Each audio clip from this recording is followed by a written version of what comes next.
Bienvenidos a nuestro podcast. Hoy vamos a adentrarnos en un tema que, aunque parece sacado de una novela de espías, es muy real y ha dejado una marca profunda en la historia reciente de Europa, la denominada Operación Gladio.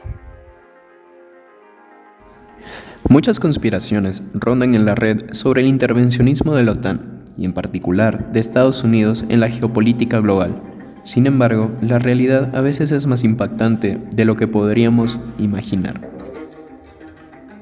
Introducción al tema principal. ¿Qué harías si te dijera que, desde el fin de la Segunda Guerra Mundial, han existido ejércitos secretos anticomunistas diseminados por Europa, entrenados en guerra de guerrillas y financiados por la OTAN? Así es, hoy vamos a hablar de la Operación Gladio. Acompáñennos en este viaje al pasado, a un mundo de espionaje, intriga y operaciones encubiertas.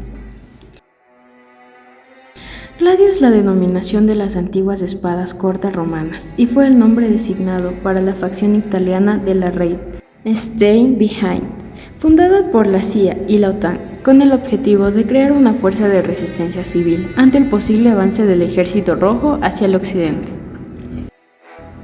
Esta red reclutó fascistas de toda Europa, incluidos exoficiales de la SS.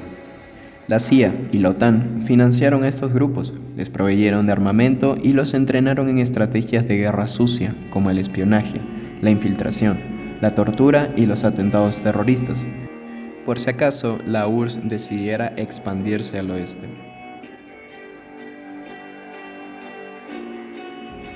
Pero como se estarán imaginando, los ejércitos anticomunistas utilizaron sus recursos y su entrenamiento para una serie de atentados terroristas. Esto nos lleva a Italia, el lugar en donde se destapó este complot. Primer segmento, contexto histórico. Durante los años 50, el Partido Comunista Italiano, PCI, empieza a tener posibilidades de llegar al poder por la vía democrática. Ya tenían bastante poder en el Parlamento, y aunque no poseían influencia en los ministerios, las manifestaciones populares de grupo de izquierda buscaban cambiar la distribución del poder. Así que la CIA, con apoyo del gobierno italiano, organiza a estos grupos que realizan atentados con los que buscan desestabilizar la sociedad y, en consecuencia, inculpar a grupos de izquierda, comunistas, nacionalistas y anarquistas de sus actividades irregulares. ¿Puedes mencionar algunos de los atentados más relevantes de este periodo? Claro, está el atentado de Piazza Fontana. El 12 de diciembre de 1969, una bomba explotó en la sede de la Banca Nacional de Agricultura en Milán, dejando 17 muertos y 87 heridos.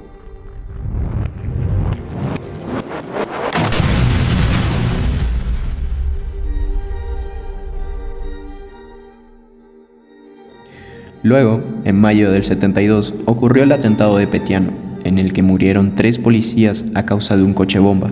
Aunque inicialmente se culpó a grupos de izquierda, finalmente se descubrió que los autores eran militantes ultraderechistas. ¿Y qué hay del atentado de Bolonia? Fue el más sangriento de todos, ocurrido en 1980, con 85 muertos y más de 200 heridos. Durante los juicios se empezó a destapar que todos estos atentados fueron responsabilidad de grupos neofascistas como Avanguardia Nazionale y Ordine Nouveau. Segundo segmento, investigación y revelaciones. Vamos a hablar de cómo se destapó todo esto. Empezamos con el caso de Petiano, reabierto en 1984 por el juez Felice Cazzon. ¿Qué encontró Cazzon? Cazzon determinó que el informe de explosivos donde se inculpaba a la Brigada Roja era una falsificación. El explosivo utilizado, C4, provenía de los depósitos de la OTAN. Y esto no fue la única prueba que vinculó a estas organizaciones con la red de operaciones Gladio, ¿verdad, Mau? ¿Qué opinas? No fue lo único. También se descubrió la implicación de miembros de Ordine Novo y la colaboración de servicios secretos italianos y la CIA en estas operaciones. Vinci Guerra, miembro de Ordine Novo, confesó su participación y la colaboración para su encubrimiento. Qué interesante, Mau. Yo también leí que en 1990, Giulio Andreotti confirmó oficialmente la existencia de la red Gladio ante el Senado italiano. Pero, ¿qué implicaciones tuvo esto? Andreotti afirmó que Gladio era una organización creada para proteger a Europa de una invasión soviética. Sin embargo, las pruebas mostraron que también participó activamente en desestabilizar políticamente a Italia mediante atentados y otros actos de terrorismo. La falta de cobertura mediática a esta trama de espionaje y terrorismo hace que sea uno de los episodios menos sonados de la Guerra Fría. ¿Por qué crees que sucedió esto? Bueno, esto sucedió porque la atención mediática estaba enfocada en otros eventos globales, como la Guerra del Golfo. Además, muchos intereses políticos y militares estaban en juego, lo que llevó a un silencio generalizado sobre el tema. Es por eso que hay que tomar conciencia sobre el poder de la información y el impacto de las decisiones que se toman en las sombras. A menudo, los eventos que parecen lejanos y conspirativos pueden tener raíces profundas en la realidad. La Operación Gladio nos muestra cómo los gobiernos pueden manipular la percepción pública y usar el miedo para sus propios fines. Exactamente, Mauricio. Es fundamental que mantengamos una actitud crítica y que busquemos la verdad detrás de los titulares para entender y, en última instancia, desmantelar las estructuras que buscan controlar nuestras vidas desde las sombras.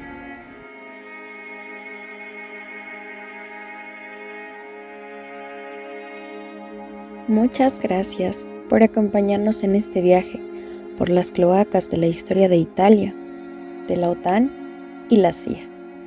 Recuerden que lo que nos intentan ocultar es siempre lo que más daño nos hace y que quienes están en el poder inventan monstruos para así mantenernos aterrorizados.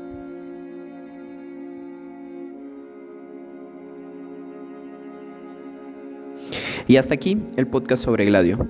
Sin embargo, les invito a preguntarse, ¿en el mundo están por suceder o están sucediendo operaciones de esta índole? Y si en algún momento saldrá a la luz esta información, ¿nos daríamos cuenta?